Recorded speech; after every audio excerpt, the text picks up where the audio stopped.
دوسرا اہم واقعہ سراقہ بن مالک بن جعشم کا پیش آیا. یہ شخص پیروں کے نشان پہچاننے کا ماہر تھا.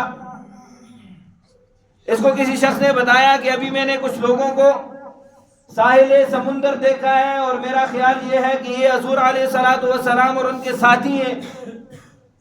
تو چونکہ انہیں تو پتا تھا کہ اتنا بڑا انعام رکھا گیا ہے حضور علیہ السلام اور حضرت ابوبکر صدیق رضی اللہ تعالیٰ عنہ پر، انہوں نے کہا کہ یہ تو فلاں فلاں شخص ہے جو ابھی ہمارے سامنے سے گزرے ہیں، یہ محمد صلی اللہ علیہ وسلم اور ان کے ساتھی نہیں.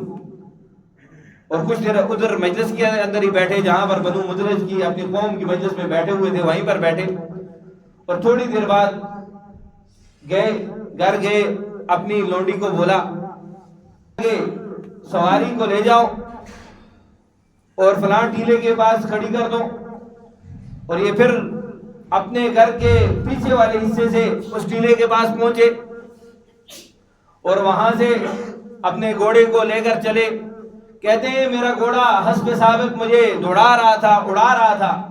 جب تھوڑا آگے چلا تو میرا گھوڑا پھسلا اور میں نیچے جا گرا. میں نے تیر نکالے، چونکہ اس زمانے میں تیر نکالے جاتے تھے، ایک پر نام لکھا ہوتا تھا، ایک پر لا لکھا ہوتا تھا.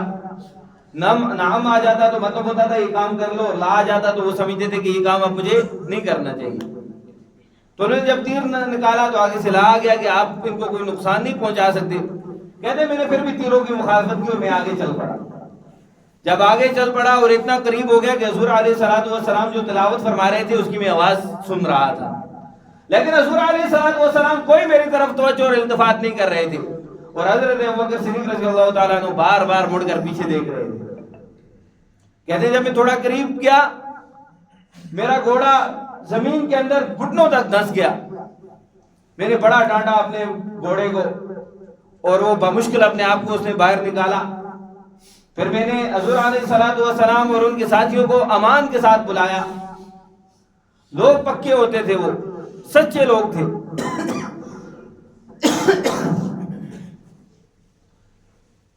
تو کہتے ہیں کہ میں نے ان کو بلایا امان کے ساتھ، تو وہ رک کے میں حضور علیہ السلام کے پاس گیا.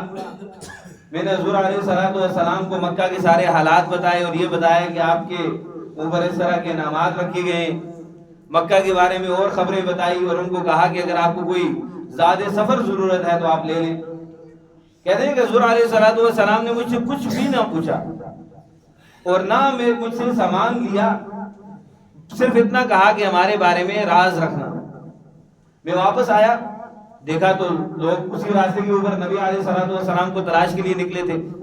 میں نے ان لوگوں کو کہا کہ آپ واپس چلے جائیں، یہاں پر جو آپ کا کام تھا وہ میں نے کر دیا.